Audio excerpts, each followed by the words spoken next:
2016 Paralympic Games, starting on Wednesday.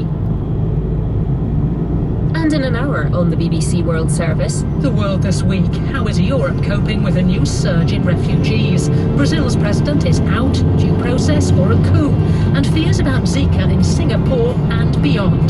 Join me, Jill McGivering, after the Science Hour. This is the BBC World Service, the world's radio station.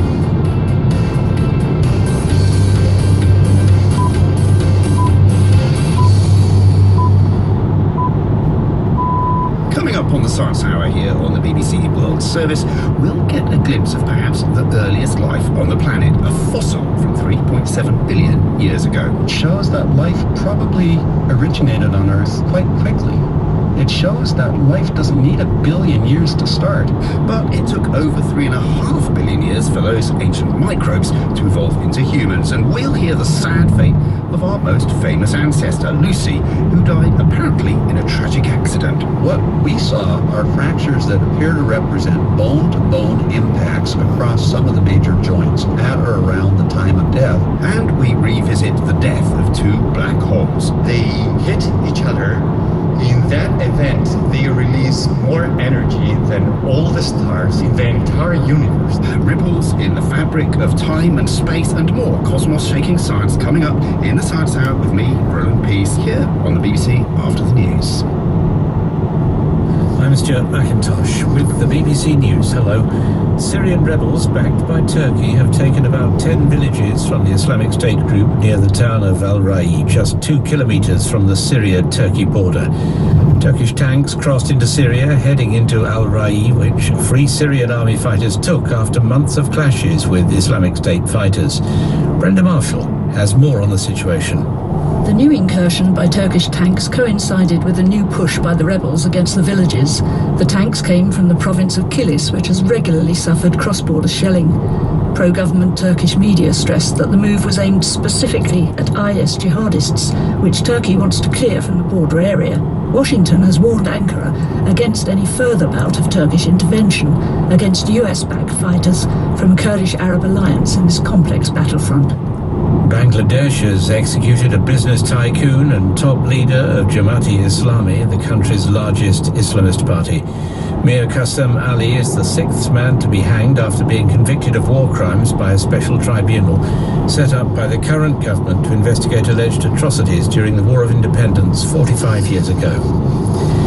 The UN Secretary-General Ban Ki-moon has praised the United States and China after the 2 countries ratified the Global Agreement on Climate Change.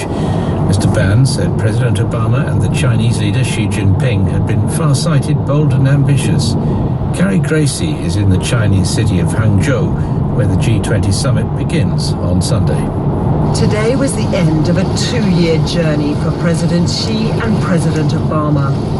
Climate change, a rare issue where China and the United States see their interests align. Both presidents have invested great political capital to get here. Together, China and the United States are responsible for nearly 40% of global carbon emissions. Last year, 180 countries signed the Paris Agreement, but it can't come into force until at least 55 countries ratify it. President Obama has urged his Chinese counterpart to abide by a recent ruling that nullifies China's claims to much of the South China Sea. A White House statement said that Mr. Obama had made the comments during what it called a candid exchange with Xi Jinping on the eve of the G20 summit. The United States ambassador to the UN has urged the government of South Sudan to hold accountable the armed men who raped and beat foreigners in a hotel compound in July and shot dead a South Sudanese journalist. Samantha Power was speaking during a rare visit to South Sudan by the UN Security Council. For as long as armed actors rape, loot, and kill with impunity, for as long as they are not held accountable, it will be very, very hard for the cause of peace to take hold here. BBC News. Fears over renewed insecurity in central Mali have led to the downfall of the country's defense minister. Timan Hubert Koulibaly was dismissed a day after jihadist gunmen on motorbikes briefly seized control of Boni, the town of several thousand people. Mali's army says it's back in control of Boni with the support of UN peacekeepers. Tension has increased between Poland's conservative government and the country's judiciary, with 1,000 judges accusing the administration of secretly trying to take control of the Polish justice system. At a congress in Warsaw, the judges expressed concern about proposals to reform the Constitutional Court. They said the court system ought to be in the hands of the Supreme Court rather than the Justice Ministry. The US Republican presidential candidate Donald Trump has been visiting a black church in Detroit in an attempt to claw some of the minority vote away from his Democratic rival Hillary Clinton. He said he'd bring back jobs to Detroit, one of the poorest cities in the US. Laura Bicker reports. This visit has been carefully scripted, and Mr. Trump stuck to his new campaign message. But his words are not welcomed by all. He is seen as divisive. His approval ratings amongst African Americans is in single digits. Many say his rhetoric has been racist and insulting. His speech was an attempt to cast himself as the Abraham Lincoln of Republicans. But with just 10 weeks to go before Election Day, some black leaders believe his words may be too little and too late. In tennis, Serena Williams has won a record 307th Grand Slam match to reach the fourth round of the US Open.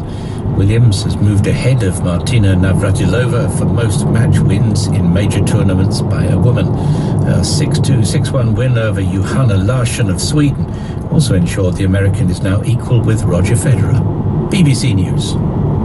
Welcome to the Science Hour from the BBC World Service with me, Roland Pease. Later in the programme, we hear about the fate of Lucy, our most famous prehistoric ancestor. We get a glimpse of the kind of life that may have first occupied the Earth's surface, and we hear what Instagram might reveal about your state of mind. Depressed people tended to post photos